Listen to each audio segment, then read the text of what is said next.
1만 년 전 우리의 조상들은 떠돌이 생활을 마치고 정착 생활을 시작하게 됩니다. 규모도 함께 커지기 시작하면서 한 가지 문제가 생겨납니다. 매일 붙어 살게 되다 보니 가족 외의 개인들 간의 다툼을 중재하거나 공동체 전체에 관한 중대한 일을 결정할 누군가가 필요하게 되죠.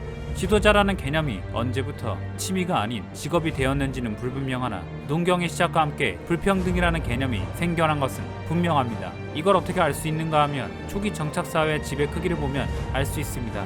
처음에는 집 크기에 차이가 전혀 없는 평등한 사회였습니다. 하지만 농경이 시작된 후 수천 년이 흐른 후 남들보다 훨씬 화려하고 훨씬 큰 집을 가진 집단이 생겨납니다. 세계 각지에서 이러한 불평등이 확대되어 가다가 아메리카 대륙에서는 농경 시작 약 2500년 후부터 격차가 그대로 유지된 반면에 아시아나 유럽 등의 구대륙에서는 불평등이 끝없이 확대되었죠. 유력한 이유 중에 하나는 구대륙에는 말과 소와 같은 가축이 있었다는 점인데요. 이 동물들을 운반이나 경작에 사용하여 사유 재산을 더 쉽게 늘릴 수 있었고 자손에게 물려주기도 용이했기 때문이죠. 이렇게 부자가 된 소수의 사람들은 자신의 재산을 소유하는 것을 넘어서 사람까지 지배하기에 이릅니다. 초기 도시국가의 통치자들은 종교 지도자였습니다. 신의 목소리만큼 백성들에게 잘 먹히는 건 없었죠. 지도자는 신을 대변하는 자였습니다.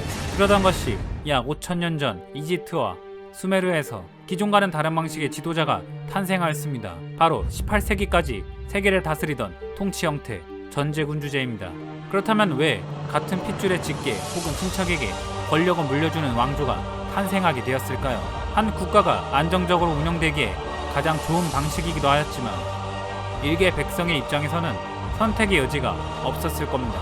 처음 통치자가 된 이들은 전쟁 등의 무력으로 자리를 차지했을 테니 말이죠. 파라오 왕조는 이집트의 무력 통일로, 수메르의 왕은 도시국가 간 분쟁이 극에 달하던 시기에 처음 등장했습니다.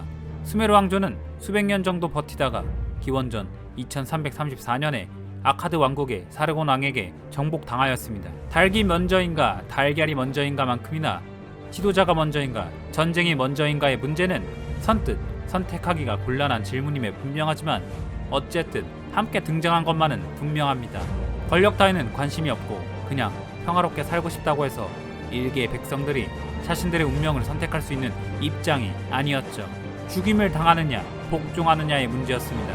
한편 전제군주제, 다른 말로 절대왕정을 바탕으로 한 왕조 국가가 수백 년 동안 유지되다 보니 멀쩡한 지도자만 있었던 것은 아니었습니다. 세습제의 가장 큰 단점이죠. 이번 시리즈에서는 이런 멀쩡하지 않았던 지도자들을 소개할 예정입니다.